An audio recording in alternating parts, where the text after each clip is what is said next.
te reposer.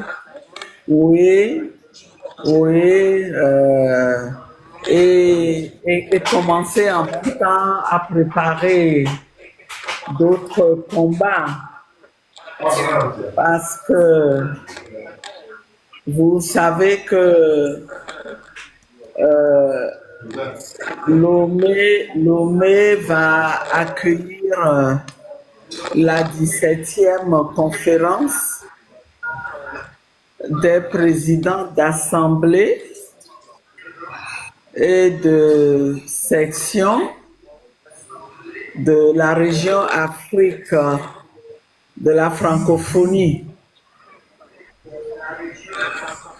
Et cette réunion se tient suite à un lobbying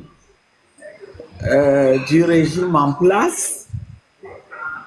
Et c'est présenté vraiment comme un succès de la diplomatie du PC. Vous savez, ça participe de toute cette logique-là qui va chercher la légitimité à l'extérieur auprès de la communauté internationale, tout en sachant que à l'intérieur, on est contesté, on est rejeté. Et donc, je pense qu'il est de notre devoir aussi de faire ce qui nous revient, hein, c'est-à-dire de nous organiser pour montrer à cette partie de la communauté internationale qui viendra parler de démocratie au Togo, parce qu'en réalité, les valeurs de la francophonie consacrent aussi la démocratie. Donc, une bonne place est faite à la démocratie. Et on peut même penser que cette réunion ait lieu ici est un peu comme une prime à un pays qui ne le mérite pas, parce que c'est un pays qui n'est pas un pays démocratique. Et donc, il est de notre devoir, nous, de nous organiser pour nous faire entendre. Et on est là-dessus. On est là-dessus. C'est le dossier sur lequel on travaille.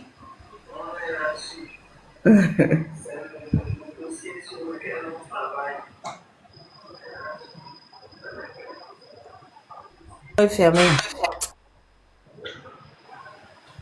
Vous m'entendez? J'ai l'impression que... Est-ce que vous m'avez suivi?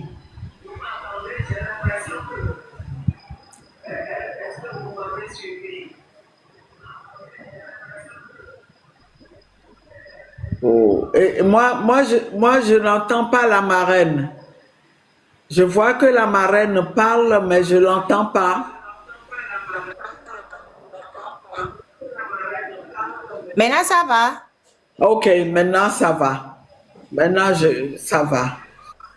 Ah. Oui, oui. Merci. Mais moi, par contre, je ne te vois pas. Je te vois sur l'autre téléphone, mais du moment où on peut converser. On va faire avec, on n'a pas le choix. De toute façon, moi, je te vois sur l'autre téléphone. Donc, c'est bon. Okay. Sur celui-là, sur l'autre téléphone avec lequel je fais le live, je te vois pas, mais c'est pas grave. Je te vois sur l'autre téléphone et ça, okay. C'est pareil, ça me va.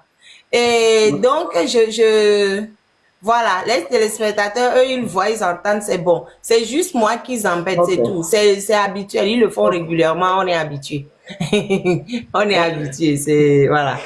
Donc, moi, ce que j'aimerais d'abord dire, c'est Wezo, Wetoleme.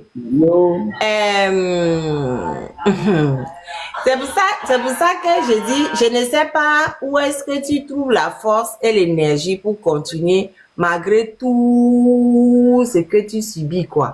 Je ne sais pas. Parce que malgré tous les coups, malgré tout ce qu'ils font, au bado énergie, quoi. Yé oyina, anoya. Et puis, fifia, o le fiodo. Et donc, est député, Rola Oyomonawa, o le fiodo. Dès que, ben, je reviens en français, les gens m'ont dit qu'ils ne comprennent rien. Et tu leur montres comment un député doit travailler. Quand tu es sorti, tu es allé, tu as fait le tour de Lomé jusqu'à Senkassé. La semaine dernière, j'ai appris que ils ont fait une réunion à Agoué. Ils ont fait. Ouais. Ils ont réuni des gens à Agoué pour dire qu'ils font l'édition des comptes. Ils ont envoyé une fille là à Dapao pour dire qu'elle va aller rencontrer la population. Je dis, mais vraiment, les gens là, on les fiole que là au dos quoi. Ne serait-ce que pour ça là même, je dis bravo d'abord. J'applaudis d'abord. C'est-à-dire que non que les assemblées vont aller, ce serait trop facile pour eux. Ce serait trop facile. Au cas, on le fait nous voir et nous que on le tukudoa, c'est pire que même si il y avait 100 millions de personnes quoi. Vraiment chapeau, merci. Merci beaucoup déjà pour ça. Merci beaucoup. Maintenant, j'aimerais quand même qu'on parle un peu de l'Aïs. Oui. Eh bien, est-ce que tu permets la marraine que je commente un peu cette actualité-là dont tu viens de parler? Oui. Moi, je pense que il faut se réjouir vraiment de ce que les élus, les députés unir aussi se mettent à organiser des activités de reddition de comptes.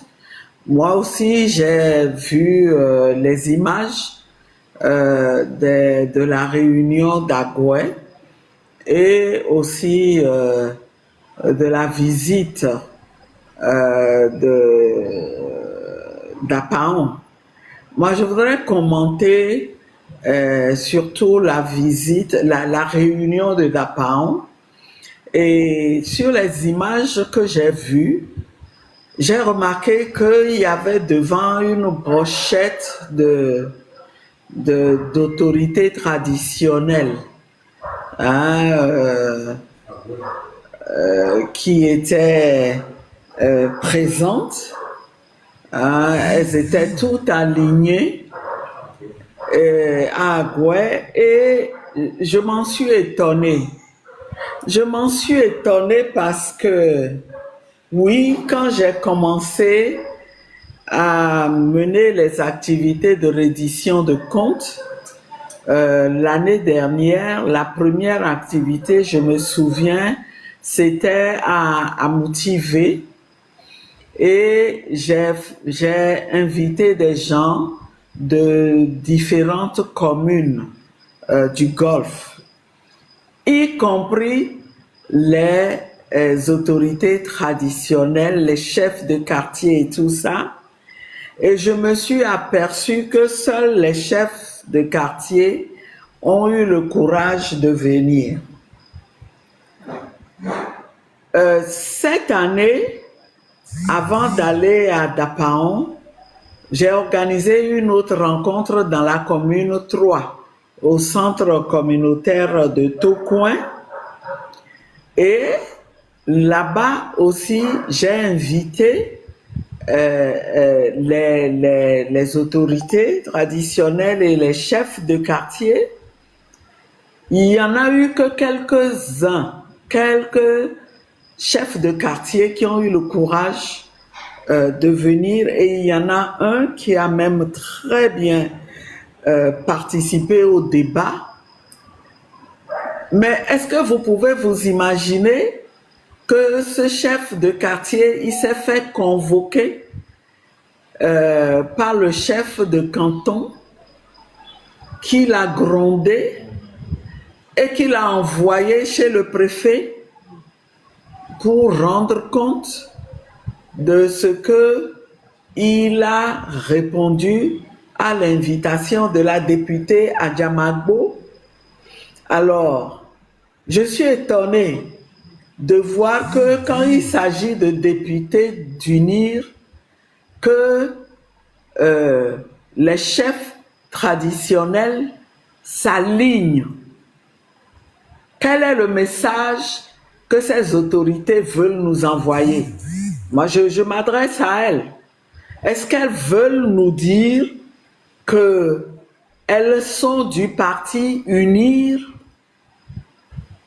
ces autorités-là, et que tout ce qui est de l'opposition, tous ces acteurs de l'opposition sont leurs adversaires?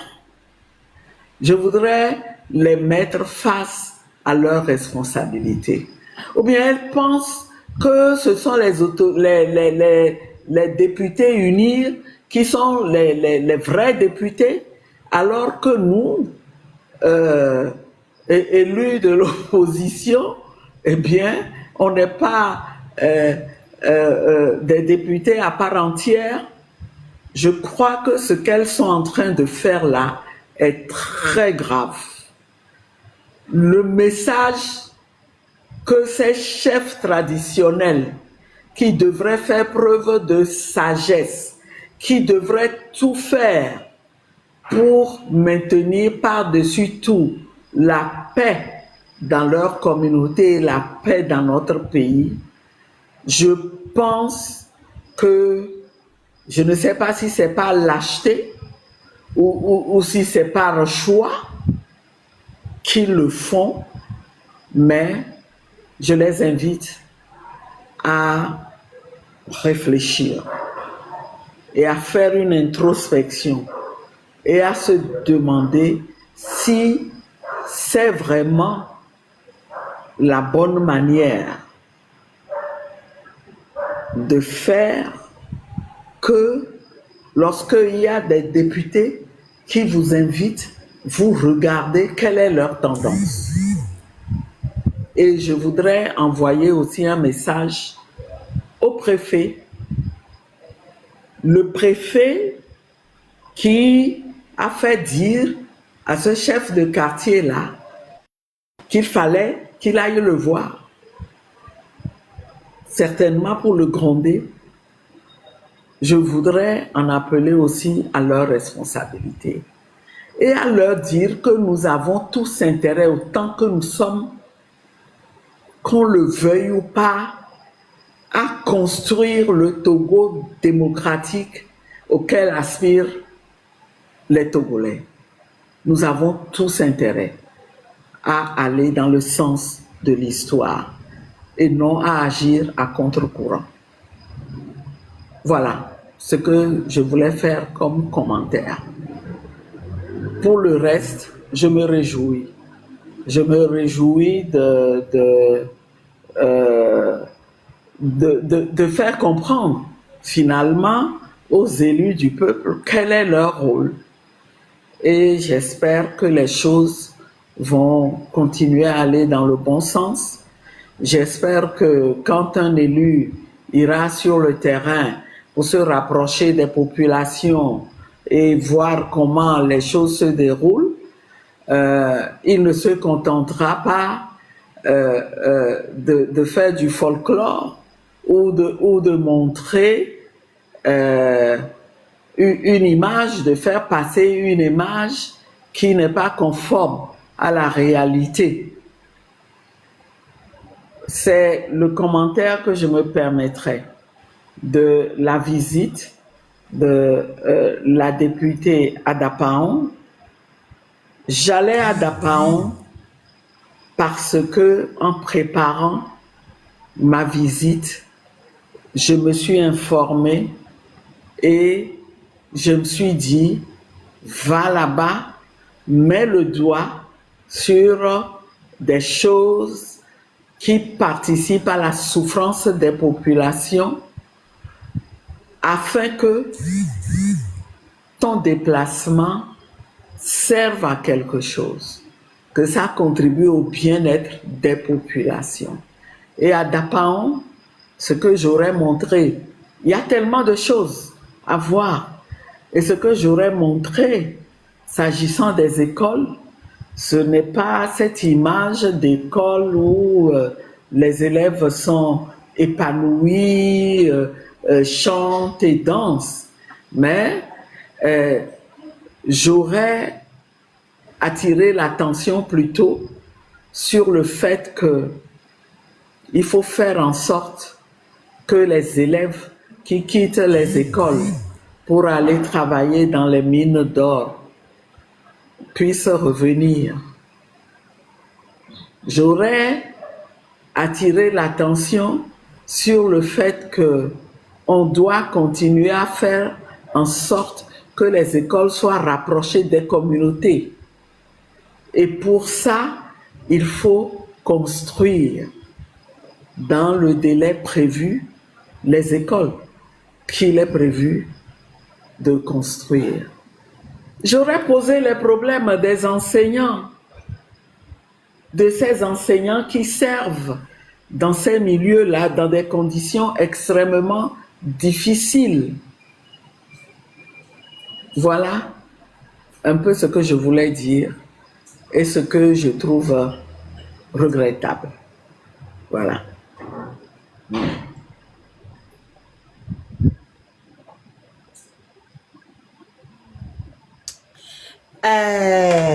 D'accord. Moi, quand moi j'entends que le chef a été convoqué, on l'a grondé et il s'est tué. C'est-à-dire que le chef, non, quelque part, c'est quelqu'un qui rend la justice. Donc, il est censé connaître à minima un peu de droit ou bien. Quand on le convoque, il devait recadrer les gens. Elle lui a dit, mais non, mais de quel droit vous me convoquez? Moi, je suis chef de ma communauté. Dans ma communauté, il y a tous les courants politiques. Donc, si quelqu'un vient, c'est mon devoir d'aller écouter, puisqu'il y a des gens de ma communauté qui sont de ce courant politique-là. Pourquoi ils se laissent faire? Non, mais franchement, moi, les chefs du Togo de manière générale, ils m'énervent, au fait. Moi, je les prends comme... Franchement, un jour, j'ai fait une vidéo, je les ai traités de mendiants, je suis énervé, mais c'est vrai, ils sont mendiants, c'est des mendiants. Si tu es un vrai chef, comment est-ce que un préfet va te convoquer pour te gronder, toi, un chef? On a vu la dernière fois à Accra, tous les présidents allaient ça m'énerve. Quand ça arrive, je trouve même plus mes mots. Ils sont partis saluer avec déférence le chef Ashanti quand son père ou bien sa mère, que quelqu'un est mort dans la famille. C'est beau à voir, c'est magnifique, c'est plaisant à voir ces images-là. Mais vraiment, mais les chefs du Togo, ils servent à quoi? Mais ils servent à rien. Ils sont là, des chefs. On leur dit, allez vous asseoir sous le soleil pour attendre à 9h. Et l'autre PC, là, non, c'est même pas PC. Je ne sais même pas comment l'appeler. L'ancien président, bon, bref. Parce que moi, leur condition là, je ne veux même pas en tenir compte. Leur truc de 2024, où ils se sont attribués des noms qui ne collent à rien là. Moi, je ne veux rien prendre de cette loi illégale et illégitime de 2024 là. Je reste sur la constitution de 92. Donc, si on prend encore la constitution de 92, c'est un président, c'est un coup d'état permanent, mais on va dire comment? On va l'appeler comme ça, ancien président, en attendant que, en attendant mieux, hein, on va l'appeler ancien président. On dit que l'ancien président vient à midi, les chefs vont rester là-bas à 8h du matin, sous le soleil. Quand je vois ces images, ça m'énerve. Et puis on les parque derrière des grilles comme ça là. Et ils sont là, et ils attendent, et ils tendent la main. Mais c'est des mendiants, ce n'est pas des chefs. Hein. Les mi arrêtent de pouvoir mi trop de. Chef, et n'y a ni le bourre, mi a mendicité miléo. Et au chef, au bois de godoa, au lac de godoa, mais au maïn tochon. Au lac de godoa, mais correctement, avec Haba, Mini Potia, Niam, et nous, chefferie, la vaillon Benoukel. Mais moi, je le. Bref, je trouve qu'ils font que des bêtises dans ce pays, quoi. Je sais pas, il faut leur apprendre un peu le droit parce que. Non, et quand UNIR vous convoque, vous courez. Et il n'y a qu'un député, il n'y a pas de qu'est-ce qu'ils vont faire pour vous? Depuis qu'il y a la situation, qu'il y a hein? Qu'est-ce que UNIR a fait vraiment pour tous ces chefs-là, ces communautés? Non, il y a Agouya. Là, des fois, j'ai montré des photos de Agouya, les Noirs, derrière le marché, l'église catholique. Ils sont laissés à l'abandon des travaux là-bas. Et les gens, c'est hyper dangereux. Là, aujourd'hui, je n'arrive même plus à montrer les fruits parce que ça ils me bloquent. C'est hyper dangereux. Mais les gens sont là-bas. Le chef d'Agouel, on dit que Agouel, c'est le chef du Nil. Mais il n'y a rien de bon là-bas. Rien de bon. Il ne trouve rien à dire. Ouais, ben, député, on va, on a eu le port. Bref, je vais laisser ça d'abord. Donc, quand je branche ça, là, ça m'énerve. Ça m'énerve, quoi. Chef, on me le numérique pour là. Hein? Mais en tout cas, la marraine, je pense que il faut leur faire comprendre que ils ont un rôle important à jouer dans nos communautés. Nous continuons de compter sur eux. Nous savons que c'est extrêmement difficile pour eux. Ils reçoivent beaucoup de pression. Mais il faut qu'ils s'assument quand même. Il faut qu'ils comprennent que dans l'intérêt de tous, dans l'intérêt de leur communauté, il faut qu'ils fassent l'effort aussi de s'assumer et de se battre, ne serait-ce que pour le bien-être de ces communautés. En réalité, ce chef-là qui est venu la dernière fois dans son intervention, qu'est-ce qu'il a dit d'important et que j'ai noté? C'est que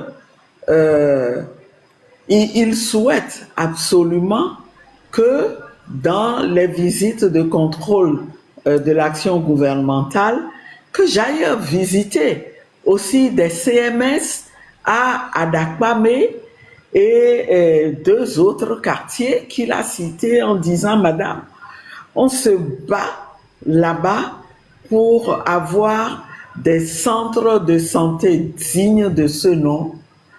Nous vous demandons d'inscrire ces centres de santé-là aussi dans les cibles de vos visites de contrôle de l'action gouvernementale. Mais quelqu'un qui réagit comme ça veut dire qu'il pense à sa communauté.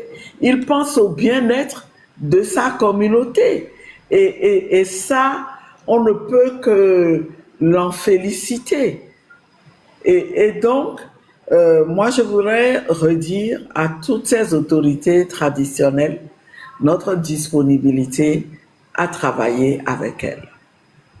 Et nous insisterons, nous n'accepterons pas, tant qu'elles seront là, nous n'accepterons pas qu'elles se mettent dans ce positionnement-là qui fait de ces autorités des acteurs qui ont pris parti, et je dirais qui ont pris parti contre le peuple. Voilà un peu ce que je voulais ajouter sur ce sujet-là.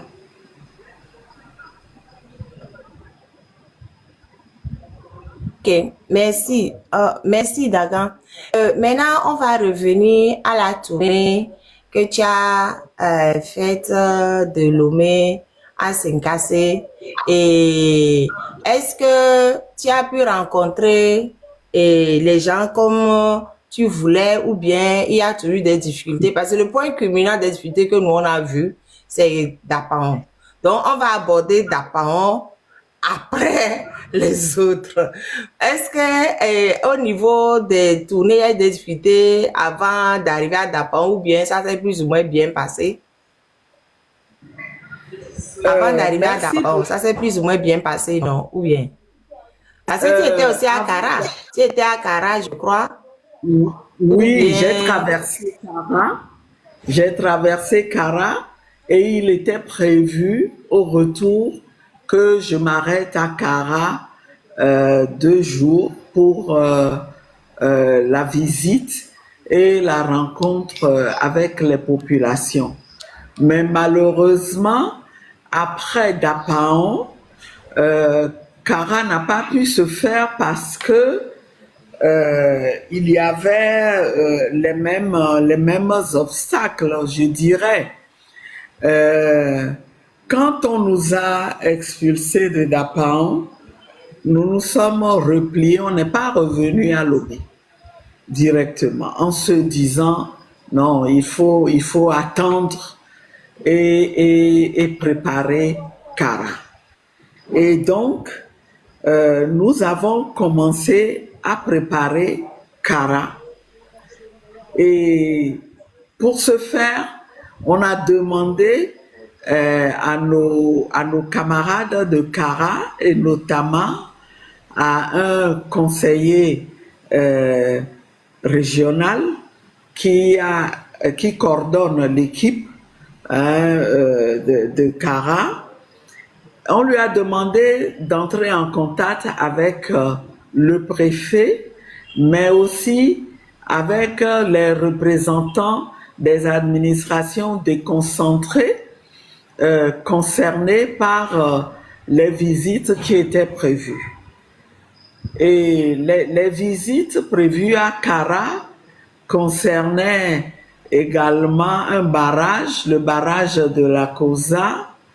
Ça concernait le pont en construction dans la ville de Kara, mais qui est abandonné, hein, alors que les travaux ont commencé depuis 2023. Et ça concernait aussi des portions de route ayant une importance stratégique pour le commerce des produits vivriers. C'est la route Kara, Bangeli, Kabou. Et donc, les ministères concernés par ces sites-là devaient être contactés aussi. Donc, lorsque le préfet a été contacté en premier lieu, il a répondu que oui, il a reçu des instructions, mais des instructions pour sécuriser uniquement la réunion de reddition de comptes. Par contre, pour les visites, on ne lui en a pas du tout parlé. Alors, notre camarade est allé vers les représentants des administrations déconcentrées et tous ont dit, non, nous on a reçu des instructions pour vous faire la visite. Il n'y a pas de problème. Nous vous attendons. Dès que vous arriverez, on ira visiter le barrage. On vous accompagnera aussi pour la route et aussi pour le pont. Alors, nous nous sommes dit, attention, ça ressemble un peu à ce que on a commencé à nous dire à Dapan.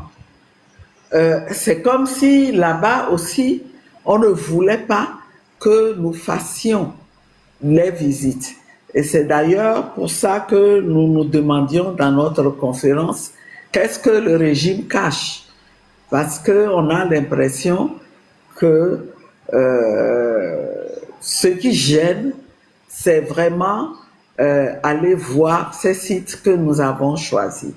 Et donc, nous avons dit à notre camarade, retourne donc au préfet et dis-lui ce que les représentants des administrations déconcentrées t'ont dit, les visites auront lieu. Nous voulons savoir, est-ce que vous avez changé d'avis, vous allez les sécuriser? Eh bien, vous pouvez vous imaginer que le préfet n'a plus répondu. Il n'a plus répondu du tout. Et moi, à un moment donné, j'ai pris l'initiative d'appeler aussi moi-même. J'ai appelé plusieurs fois. Il n'y a pas eu de réponse au bout du fil. Et notre camarade conseiller a laissé un message WhatsApp. Mais à ce jour, ça a été le silence complet. Et ajouté à ça, pendant qu'on faisait toutes ces démarches-là, on a reçu des coups de fil anonymes et de numéros masqués, parfois nous disant ne mettez surtout pas les pieds là-bas. Ne mettez surtout pas les pieds à Kara, on vous le déconseille. Donc, en tant que responsable, j'ai réfléchi ensemble avec les membres de l'équipe, les gens qui sont partis avec moi de Lomé. J'ai demandé leur avis et finalement j'ai tranché en me disant j'ai pas le droit de mettre leur vie en danger. On va donc renoncer à la visite de Kara. Mais vous pouvez vous imaginer que la visite devait avoir lieu le lundi 23. La veille, le dimanche là, au soir, pendant que nous cherchions le préfet, on m'a signalé aussi que au niveau du pont, on a commencé à verser des camions de sable, comme pour dire bon, les travaux que nous avons arrêtés, ça reprend. Vous voyez, ça reprend, il n'y a rien à signaler. On va faire les travaux, les populations pourront se déplacer. Donc voilà un peu pour Kara. Mais à Dapan, tel que les choses se sont déroulées, je n'ai pu rencontrer que des membres de l'équipe et des militants qui ont aidé à préparer la visite, et puis parler de manière informelle à des gens que j'ai rencontrés. Mais je dois dire que ça m'a permis de confirmer un certain nombre de choses que je savais déjà. Et surtout, ça m'a amené à dire que nos frères et sœurs qui s'affichent comme opposants dans cette partie septentrionale, nous devons les considérer comme des héros. J'ai été impressionné par leur courage et leur capacité à résister au traitement qu'on leur réserve. Il faut se dire que tout est fait là-bas pour qu'il n'y ait pas de vie politique du tout et pas du tout de militantisme. Les militants de l'opposition sont suivis et marqués vraiment à la culotte, et à chaque fois qu'on peut faire quelque chose pour leur mettre les bâtons dans les roues, pour détruire ce qu'ils sont en train de faire, on n'hésite pas à le faire. Et ce qui est marrant, ils m'ont raconté comment ça a été difficile pour les élections, par exemple, de constituer des listes de candidature. Vous avez des militants connus qui sont sur les listes, mais qui du jour au lendemain vous disent on ne veut plus. on ne peut plus, et qui refusent de fournir leurs pièces parce que ils ont reçu tellement de pression. Ou alors, au vu, au su de tout le monde, on les débauche, on leur dit, mais qu'est-ce que vous allez chercher là-bas, vous aussi? Qu'est-ce que vous faites? Mais toi, viens, tu veux du travail? Non, je vais te donner du travail. Donc, du jour au lendemain, vous voyez votre militant qui est placé quelque part à un poste où il a une rémunération et voilà, vous savez que vous ne pouvez plus compter sur lui. Et se réunir, naturellement, il n'en est pas question.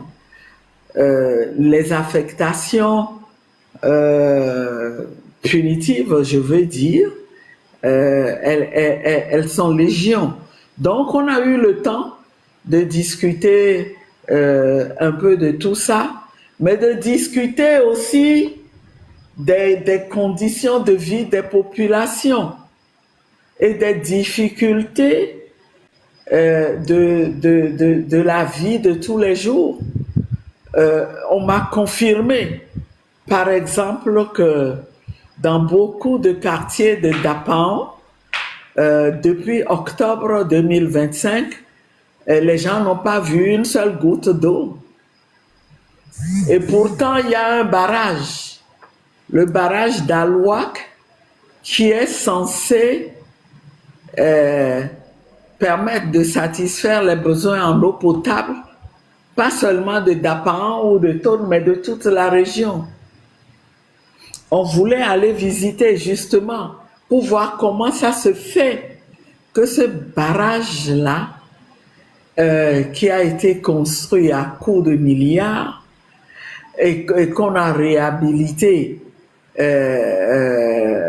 en 2019-2020, comment ça se fait qu'aujourd'hui, en 2026, déjà ceux qui ont pu l'approcher, malheureusement, j'ai pas pu confirmer, me disent il y a plein de fissures, il n'y a pas d'entretien et il y a toutes sortes d'anomalies qui font que, eh bien, aujourd'hui, les populations ne peuvent pas avoir accès à de l'eau potable. J'ai pu mesurer aussi les difficultés auxquelles les femmes sont confrontées dans leur commerce. C'était pour aller toucher du doigt ces problèmes-là et pour parler à ces femmes que j'avais prévu aussi de visiter le marché de Kotokoli-Zongo et notamment les points de chargement des céréales. Parce que, de ce que je sais, ces femmes-là se retrouvent aujourd'hui avec des stocks de céréales vieux de 2 ans, parfois, qu'elles n'arrivent pas à écouler parce que état d'urgence oblige, on leur refuse la possibilité de les écouler au Ghana ou au Bénin voisin comme elles avaient l'habitude de le faire. Mais ces femmes sont cousues de dettes parce qu'elles ont contracté des prêts auprès des coopératives d'épargne et de crédit. Bon, la question des jeunes, on m'en a parlé aussi, de ces jeunes qui n'ont plus d'activité et qui n'ont d'autre salut que de quitter la région et d'aller travailler dans les pays voisins. Donc, au total, c'est vraiment dommage que je n'ai pas pu faire ces visites-là, parce que ce qui est intéressant à l'occasion de ces visites aussi, c'est les échanges qu'on peut avoir avec ceux qui sont censés faire en sorte que les choses aillent bien. Vous notez des anomalies, vous essayez de comprendre pourquoi. Et s'il le faut, vous cherchez des solutions avec eux et des solutions que vous proposez en termes de recommandations aux ministères qui sont concernés. Parce que le but final visé, c'est que le bien-être soit au rendez-vous pour les populations. Et donc, c'est vraiment dommage. C'est ce que je peux dire.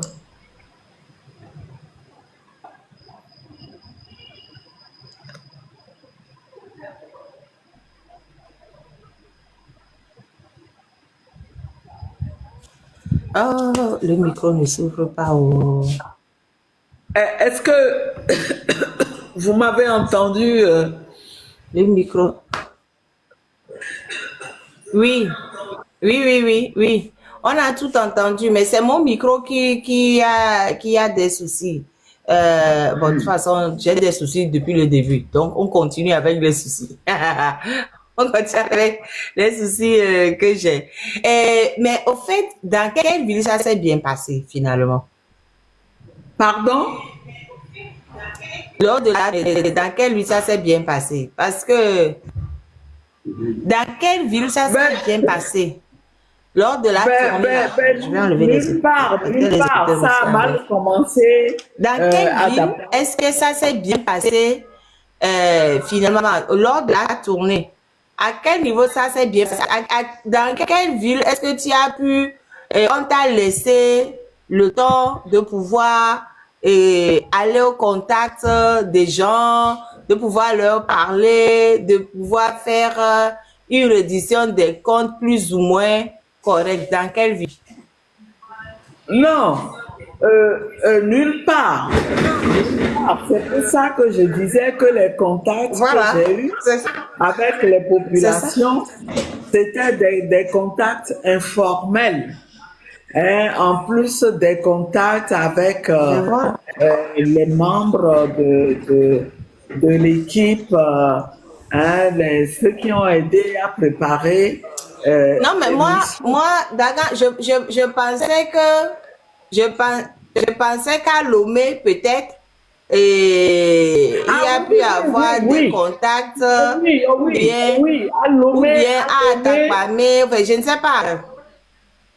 Non, à Lomé, il n'y a eu aucun problème cette année. L'année dernière, je n'ai pas pu toucher la partie septentrionale, mais j'ai fait les plateaux en plus de Lomé. J'ai organisé des redditions de comptes à Noche, à Tapamé, à Palimé. Et je peux vous dire que je n'ai eu aucun problème. Aucun problème. Mais cette fois-ci, on pouvait déjà sentir qu'il y aurait des problèmes. Avant même le départ de Lomé. Parce que la dernière édition de compte a eu lieu, comme je l'ai dit tantôt, au centre communautaire de Tocoin. Et pour ça, j'ai écrit aussi au ministre de l'administration territoriale. Quelques jours après, quand les équipes sont allées pour faire le suivi, mais on a découvert que des mesures avaient déjà été prises et on a même donné une copie des instructions que le ministre de l'administration territoriale a donné au préfet du Golfe pour que l'activité soit sécurisée. Et donc, on n'a eu aucun mal. Mais cette fois-ci, Cette fois-ci, quand les membres de l'équipe se sont présentés la première fois au ministère pour dire, bon, on vient faire le suivi du courrier d'information qu'on vous a envoyé, on leur a répondu, oh, le courrier a été traité, le parapheur est au niveau du ministre, ne vous en faites pas, dès qu'il nous reviendra, on vous fera signe. Mais figurez-vous que nous n'avons eu aucun feedback jusque même 2 jours avant le départ de la mission, on a rappelé, c'était la même réponse.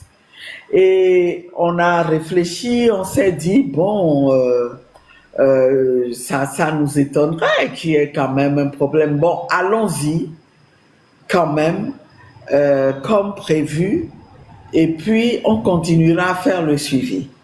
Et donc, lorsque nous étions en route pour Dapaon, parce que la première destination, c'était Dapaon, on a appelé, on a fait le suivi par téléphone, et le numéro sur lequel on nous appelle habituellement pour nous informer que tout est OK, il ne répondait pas.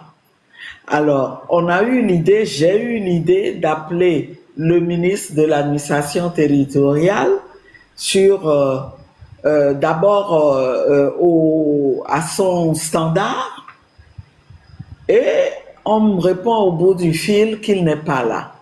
Alors, la dame a eu l'amabilité de me donner son numéro de portable pour que je l'appelle. Ce qui fut fait, j'ai appelé en vain et je me suis dit, il faut quand même laisser un message WhatsApp si ce numéro est sur WhatsApp. Donc, j'ai laissé un message WhatsApp.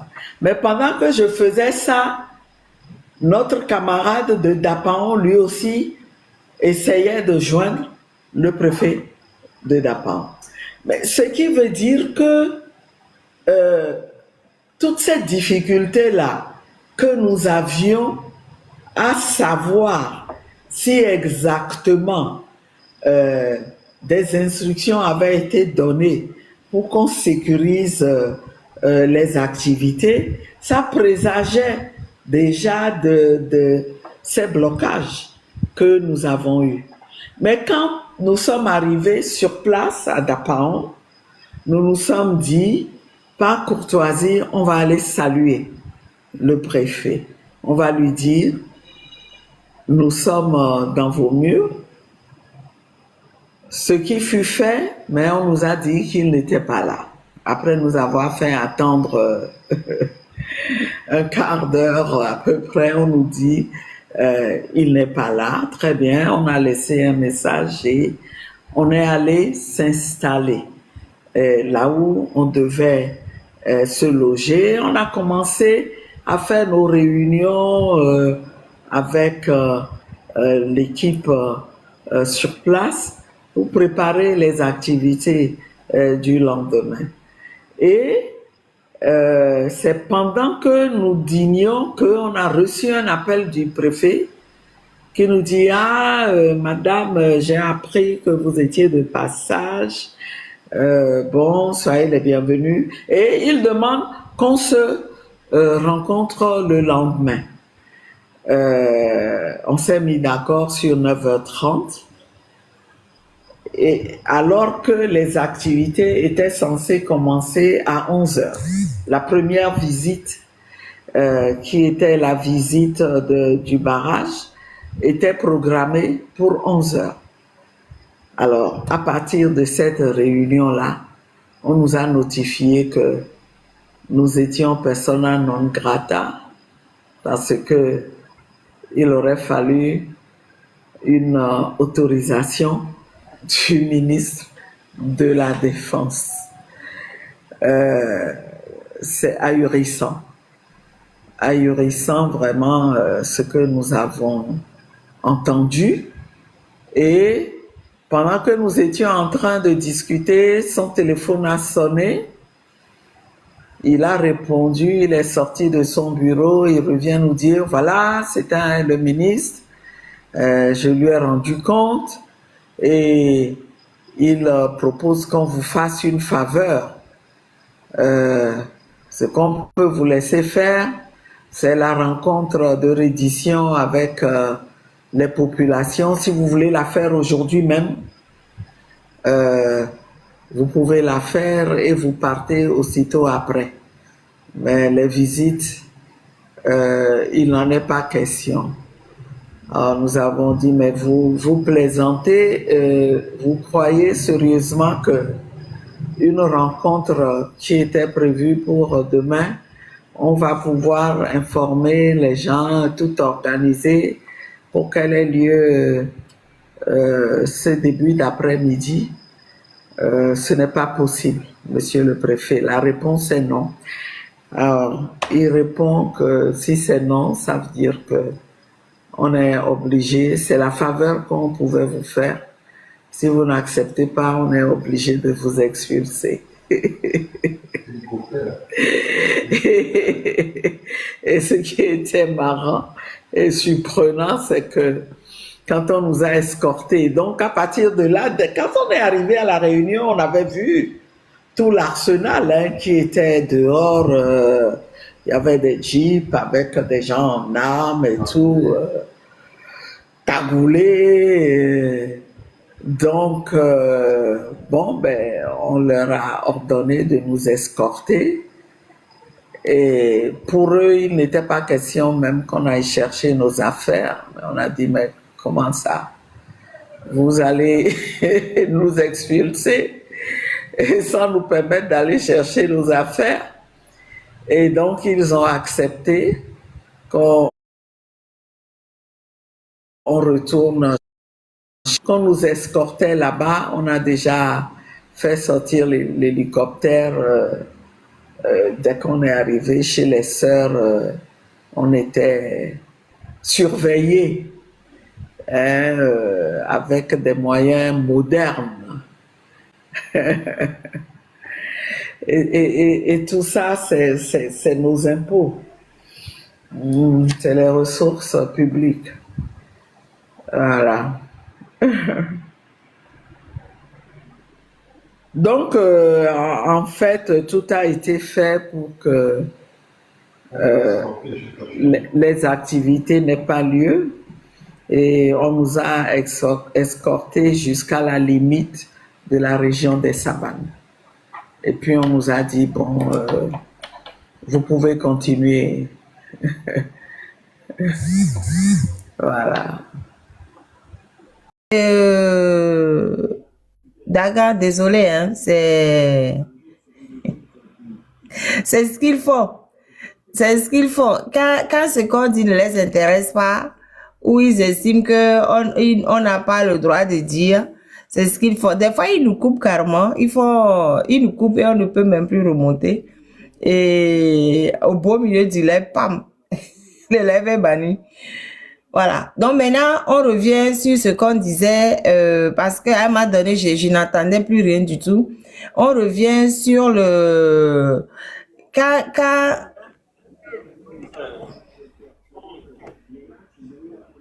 hein?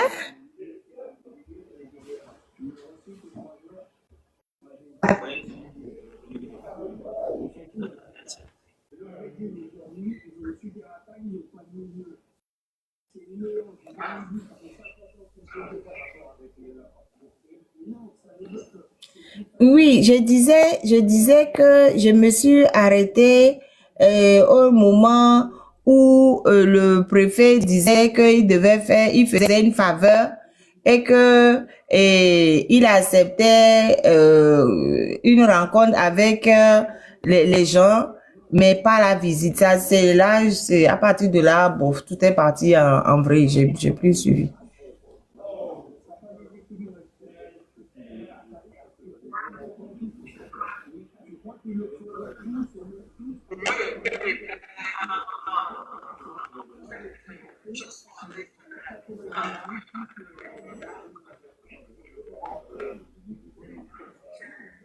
premier jour à partir de 11 heures, comme prévu, et puis la rencontre avec les populations le lendemain, parce que cette rencontre va nous permettre aussi de restituer ce que nous avons vu au cours des visites aux populations. Et donc, il a rapidement conclu que, bon, dans ce cas, il nous expulserait et qu'il nous ferait escorter par les forces de défense et de sécurité. Je me suis levé et voilà, on est parti, et quand on a obtenu d'eux qu'on fasse un détour par le lieu où on avait logé, eh bien, pendant ce temps, ils ont mis en marche l'hélicoptère, ils sont venus nous surveiller. Et en fait, on avait logé chez des sœurs qui gèrent un hôpital pour enfants. Donc l'hôpital occupe le côté est et le logement des sœurs au côté ouest. Et donc ils sont arrivés sur les lieux, ont survolé pendant qu'on était là. Et on nous a permis d'aller un à un dans nos chambres pour aller récupérer nos affaires les uns après les autres, et hop, on a embarqué. Voilà.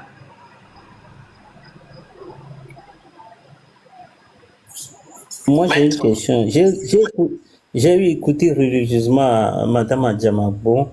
Comment se fait qu'un élu se fait expulser par un nommé, un préfet qui est nommé? Comment se fait qu'un élu, une personne élue par le peuple, se fait expulser par un monsieur nommé par le pouvoir exécutif? Mais écoutez, c'est les paradoxes de notre pays.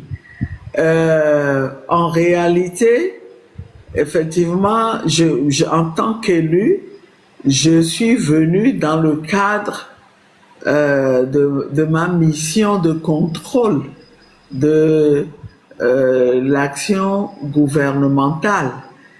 Et donc, effectivement, je lui ai fait observer au préfet que lui aussi, il était soumis à mon contrôle. Donc, c'était pas à lui de me demander de lui montrer une autorisation du ministre de la Défense. Parce que c'est tout l'exécutif que je suis censé contrôler, et il fait partie de cet exécutif. Il représente l'administration, le gouvernement, au niveau de la préfecture. Mais ça veut dire tout simplement que le régime qui nous gouverne est de manière congénitale incapable de pratiquer la démocratie. Je pense qu'ils ne peuvent pas s'y faire, quoi. Ils ne peuvent pas s'y faire. Dans leur esprit, ils sont les tout-puissants, ils sont ceux qui ont les armes, ceux qui ont les ressources, c'est eux qui commandent. Ils n'acceptent pas de contrepoids. Ils ne peuvent pas, dans leur système de pensée, ils ne peuvent pas comprendre qu'on puisse les contrôler. C'est ce que ça veut dire. Et nous devons en tirer toutes les conséquences. Nous devons comprendre que avec ceci, le Togo ne sera jamais un Togo démocratique, et donc prendre les mesures qu'il faut pour poursuivre notre lutte jusqu'au changement, jusqu'à mettre fin à ce régime. Sinon, le Togo n'avancera pas. Ça, c'est très clair. Le Togo n'avancera pas. Le Togo n'avancera jamais. Jamais, jamais, jamais avec ce régime. Pardon, les modos, s'il vous plaît, faites surveiller les commentaires et muter les gens qui sont dans les commentaires et qui ne sont pas, les commentaires qui ne sont pas bienveillants, vous les mutez tous. Vous êtes nombreux en bas, les modos. Donc, mutez tous les commentaires qui ne sont pas bienveillants. Vous êtes nombreux en bas. Je sais que vous êtes là. Il y a fait ce seul qui est en haut, mais vous autres, vous êtes là. Donc, mutez les gens. Mutez les gens, s'il vous plaît. Moi, j'ai pas la main. J'ai même pas la main sur ce que je fais ici. Oui, quoi? Moi, j'ai pas la main.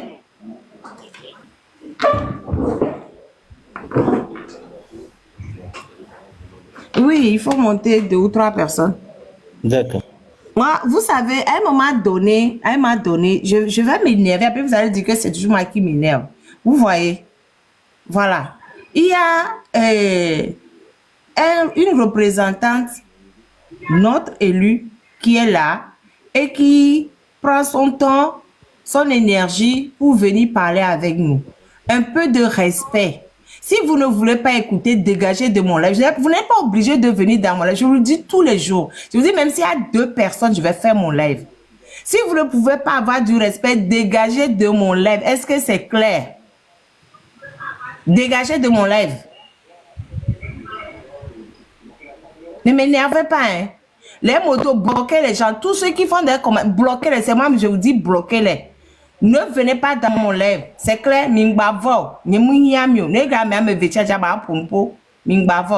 désolé, Daga.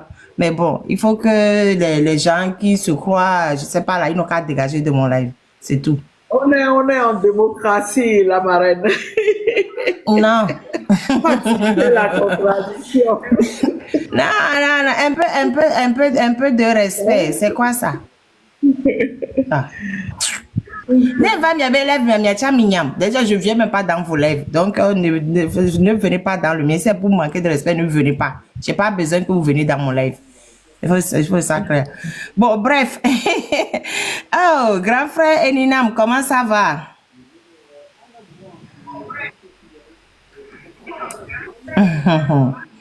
Bon, il y a une question. Oui, bien sûr. J'ai une question pour vous. Je pense que notre désir à nous tous, c'est de bâtir un État démocratique d'une certaine perfection, nous sommes d'accord. Et à partir de ce moment-là, quand vous dites que le Togo ne peut jamais se développer avec le régime, est-ce que vous parlez du parti UNIR? C'est-à-dire que le parti UNIR doit complètement dégager de la scène politique pour que ce soit seulement les partis de l'opposition qui soient alors gouvernants, et je ne sais pas comment vous allez appeler cet État alors.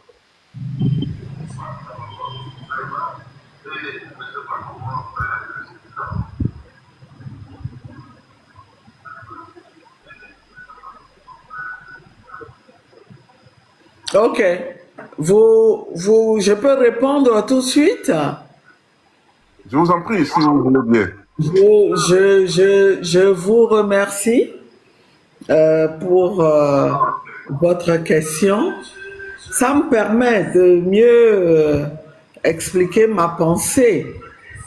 Et je continue de dire qu'il y a une incapacité génitale de ce régime à pratiquer la démocratie.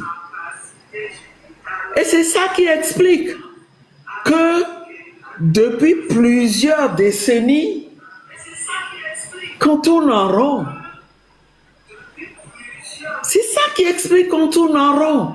C'est ça qui explique que toutes les résistances là, c'est vrai que le régime veut se maintenir, mais on voit bien qu'il ne comprend même pas, il ne peut pas jouer les règles du jeu de la démocratie. Ça veut dire que si nous voulons avoir un pays démocratique, il faut se battre pour l'alternance au pouvoir. Ce n'est pas parce que vous n'êtes pas au pouvoir que vous êtes exclu. Il faut se battre pour que ce ne soit pas UNIR qui est la continuation du RPT qui soit au pouvoir, mais que d'autres formations politiques représentées par des Togolais,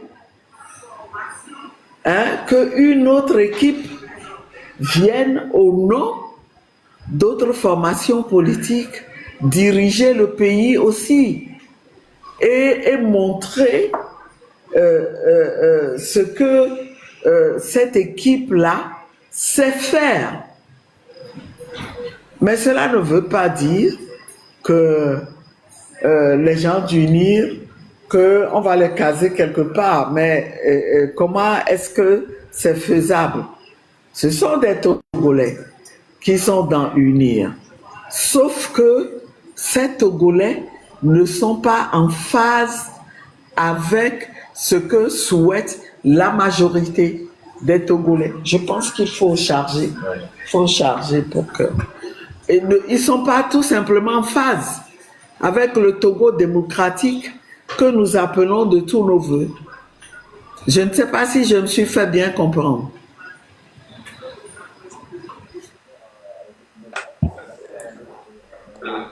Même si, bon, je ne crois pas que vous êtes allé au fond de la chose dans la mesure où aujourd'hui, nous devons plutôt nous dire que déjà le fait que vous soyez là en tant que parti politique et que vous soyez même à l'Assemblée nationale et que peut-être moi de l'autre côté, moi je suis uni, je l'affirme toujours. C'est vrai qu'il y a une certaine façon de unir dans les institutions qui dirigent la République. Cela ne veut pas dire forcément qu'il n'y a pas la démocratie. Quand il y a un parti majoritaire, majoritairement dans les institutions, cela ne veut pas dire qu'il n'y a pas la démocratie dès lors que les autres acteurs politiques ne sont pas brimés non plus. Et les autres acteurs politiques ne sont pas interdits d'exister.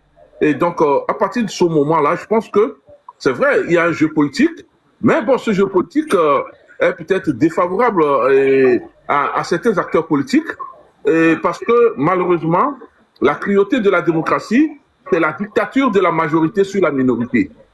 Voilà, c'est la cruauté de la démocratie. C'est-à-dire que la démocratie aussi a un aspect dictatorial qui veut que les majoritaires dictent ce que leur parti veut aux minoritaires. Et voilà un peu la chose. Bon, je ne sais pas si je partage la même vision que vous. Merci. Attends, je peux poser une question. Moi, j'en ai beaucoup de questions. Votre définition de la démocratie. Mais puis-je vous poser une question? La dictature de la majorité sur la minorité. Qui est la majorité? La majorité, justement. Qui est la minorité? Voilà, la majorité en ce moment, c'est ceux qui ont le plus grand nombre de voix du peuple. Ah bon? Vous y croyez? Vous croyez à ce que vous dites? Vraiment? Vous croyez que ce sont ceux-là qui se disent de la majorité, qui sont vraiment majoritaires? Est-ce que... attendez, moi je veux bien qu'on débatte, mais débattons aussi sincèrement et avec bonne foi, monsieur. Et là, vous comprendrez que nos problèmes sont plus profonds. Vous comprendrez que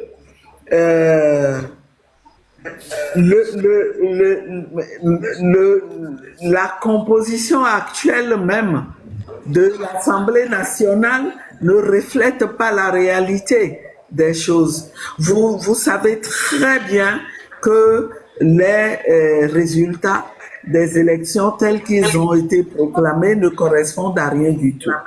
Et moi, j'ai l'habitude de dire que les 5 élus de l'opposition, qui sont censés être de la minorité, en réalité pèsent davantage que les 108. Parce que les 5 que nous ne sommes que 5, mais nous sommes en phase avec l'immense majorité, nous représentons la majorité. Nous représentons au moins 8 millions de Togolais sur les presque 9 que nous sommes. Et je le dis avec sincérité. Vous voyez à quel point les problèmes sont profonds.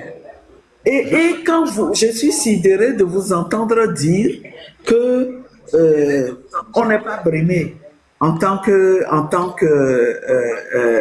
élu de l'opposition. Est-ce que Madame Adjamabo, il n'existe pas de groupe parlementaire de l'opposition? Est-ce que vous savez que, pardon la marraine, est-ce que vous savez que nous ne sommes représentés dans aucune institution interparlementaire et vous dites ici tranquillement qu'on n'est pas brimé? J'ai l'impression que vous n'êtes pas au courant de ce qui se passe véritablement. Non, au fait, j'aimerais préciser d'abord que monsieur Eminam, pardon, ça n'exclut pas qu'on respecte la loi. Et ce que la loi dit, ce que la Constitution prévoit en l'occurrence, c'est que en tant qu'élu, eh bien, que je puisse librement exercer ma mission de contrôle de l'action gouvernementale sans entrave. Mais au fait, ce que je tentais d'expliquer, c'est que monsieur Agba fait partie c'est un membre actif du NIR. Donc, c'est pour ça qu'il pose les questions dans leur sens. Voilà. Et c'est bien. Non, mais il défend son parti. C'est ce que j'essayais d'expliquer depuis là. Il défend son parti. Voilà. J'ai bien compris. Maintenant, moi, ce que j'aimerais poser comme question, voilà, ce que j'aimerais poser comme question à monsieur Agba, est-ce que vous trouvez normal, vous avez dit, on est dans un pays démocratique. Est-ce que vous trouvez normal qu'on empêche une députée de la nation d'aller vers la population? On se dit, ok, on est en démocratie comme vous dites, ok. Maintenant, la démocratie dit quoi? Le respect des lois. Est-ce qu'on a respecté les lois en empêchant une élue de la République de pouvoir parler au peuple? Est-ce qu'on a respecté les lois? Dites-moi. Oui, je vais rapidement passer sur quelque chose. Quand je parle Oui, je vais répondre directement à votre question, je vous en prie. Juste une petite introduction pour dire que quand je parle de... l'opposition n'est pas brimée, mais peut-être défavorable dans le jeu politique. Défavorable dans le jeu politique, mais pas brimée. Brimé, c'est qu'il y a usage de force. Brimé, c'est qu'il y a usage de force, il y a usage d'obligation. Mais là, défavorable, ça veut dire que le jeu politique n'a pas été favorable à l'opposition. Je suis d'accord que vous êtes défavorisé. Bon, maintenant, très rapidement, par rapport à votre sortie à l'intérieur... Je n'entends rien, oh, qu'est-ce qu'il y a encore? On a mis tapoter là. Je n'entends rien, tapoter le live là. Tapoter le live et envoyer des petits cadeaux pour sécuriser le live, s'il vous plaît. Oui, je n'entends rien. Oh! Est-ce que ça va? Elina m'attend d'abord. S'il vous plaît, tapotez, envoyez des cadeaux, tapotez, envoyez des cadeaux pour sécuriser le live.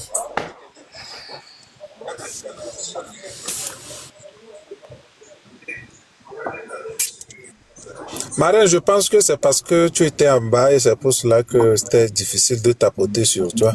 Bon, de tapoter, bon, c'est pas. S'il vous plaît, tapotez. Le live est figé. Envoyez des cadeaux, tapotez, envoyez des cadeaux. Tapotez, envoyez des fleurs, des cadeaux, tapotez. Oh.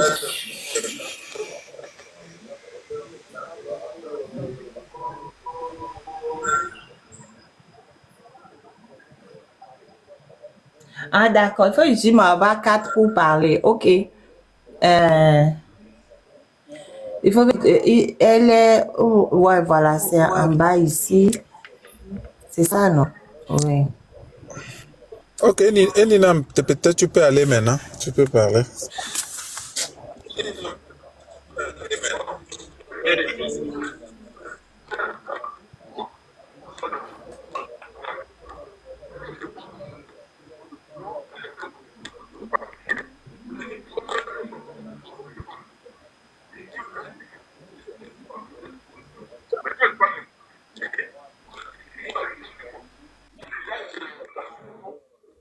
Je pense que le jeu démocratique n'a pas été favorable. Mais quand, au même moment, vous parlez de représenter 8 millions de Togolais, je suis curieux de savoir au nom de quelles statistiques. Puisque il n'y a pas de statistiques en dehors des élections qui puissent déterminer qui a la faveur de l'opinion publique ou pas. Parce que je pense qu'aujourd'hui, les réseaux sociaux ne déterminent pas le vote qui se passe sur le terrain. Parce que quand on parle du vote, on parle des Togolais dans les coins reculés qui n'ont pas accès aux réseaux sociaux. Eux aussi sont des Togolais qui ont accès au vote. Et donc aujourd'hui, qu'on dise que vous avez, que vous disiez que vous avez 8 millions de Togolais à vote actif, c'est au nom de quelles statistiques? Voilà. Et maintenant, je voudrais répondre à la question de Madame Marraine pour dire, moi, je ne connais pas tous les tenants d'aboutissants de ce que Madame l'honorable a subi. Et très sincèrement, si tout ce qui a été dit, qu'elle a subi, si réellement les choses sont passées dans ces conditions-là, je regrette. Je ne saurais cautionner cela. Mais sauf que je ne détiens pas tous les tenants et les aboutissants pour aujourd'hui déduire que l'État ou bien le gouvernement ou la majorité est derrière ça.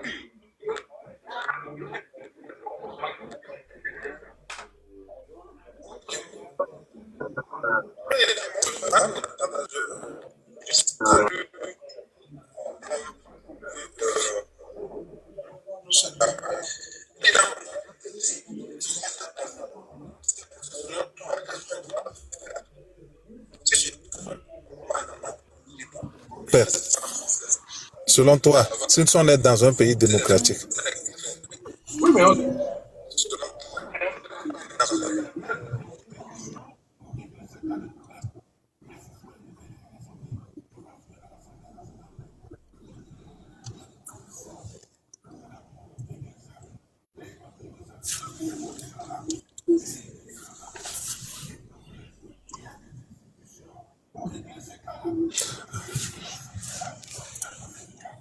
ok. Ok, merci. Ok, merci, monsieur Aninam. Donc, vous pensez que madame Adjamago va venir ici mentir qu'elle a été empêchée, une dame va venir mentir qu'elle a été empêchée à Dapan. Tout ce que nous tous, nous avons subi, nous tous, nous avons suivi, sauf toi. Madame Adjamago, je vous salue encore une fois. Moi, je voulais poser une question qui va peut-être dans la lancée de ce que Eninam venait de dire tout à l'heure. Parce que ce qui s'est passé avec vous à Dapan la dernière fois, c'est pas la première fois que ça se passe au Togo. Ça se passe tout le temps avec les partis d'opposition qui veulent aller à l'intérieur du pays faire des activités. On les empêche. Mais cette fois-ci, je pense que c'est la première fois qu'on empêche un député d'aller. Est-ce qu'au niveau de l'Assemblée nationale, est-ce qu'il y a des procédures pour pouvoir sanctionner ces genres de trucs? Parce que finalement, ça devient, c'est comme, on peut pas permettre à ce que les gens qui sont hors la loi continuent pas faire la loi à tous les Togolais. On peut pas respecter ça parce que ça devient comme quelque chose, excusez-moi, c'est comme un comportement de voyou. On peut pas permettre que ça se passe comme ça. Empêcher à une élue, vous êtes élu et on vous empêche. Moi qui est un citoyen lambda, j'imagine ce qui va m'arriver si je veux mener une activité là-bas. Est-ce qu'il n'y a pas des sanctions au niveau qu'on peut prendre au niveau de l'Assemblée nationale pour pouvoir je sais pas, corriger ou bien sanctionner ces genres de comportements dans notre pays? Merci beaucoup, madame.